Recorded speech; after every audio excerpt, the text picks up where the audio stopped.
বেলা 13টা বেজে 1400টা ক্ষয় 18 মিনিট খবর পড়ছি বাংলাদেশ বেতার গুরুস্থান থেকে ঢকা ঢক হারে হারাম জাদা।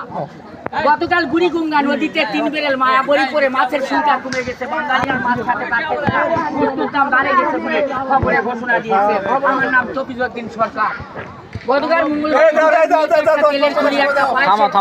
একটা পানি কামড়ি ধরা পড়েছে, তার পিঠে চড়ে বাংলাদেশের ভদ্র মহিলারা যমুনা সেতু দেখার জন্য আমন্ত্রিত হয়েছে। তাতে তফিজউদ্দিনের 2খানা দাঁত ভেঙে গিয়েছে, হয় কি নয় পরীক্ষা করে দেখতে পারেন। গতকাল মঙ্গলবারই সামসিকার সঙ্গে টেম্পো ধাক্কা খায় 1,11,000 ফকির ফকর নিয়ে ইন্তিকাল করেছে। আগুনটাকে কাগজ করে ছোঁয়া মেরে খানার ব্যবস্থা নেওয়া হয়েছে। খেলার খবর, ভারতের কোয়ালামপুরে বৃষ্টির কারণে তফিজউদ্দিন প্লেয়ারে খেলা পছন্দ নয়, প্লেয়ার তুলে দিয়ে বল মারার পরে 5 দিনে কোনো প্লেয়ার বল খুঁজে পায়নি।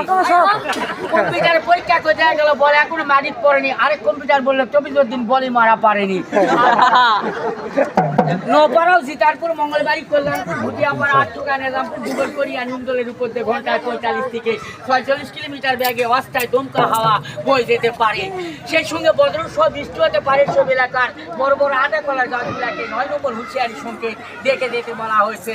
খবর শেষ হলো, পরবর্তী খবর বেলা 12টায় কালকে সূর্য উঠতে পারে না উঠতেও পারে। এখন গান হবে। আর ভাই তোমার অনুরোধ, আমি জানি ভাই খাবার তোমাকে ভাই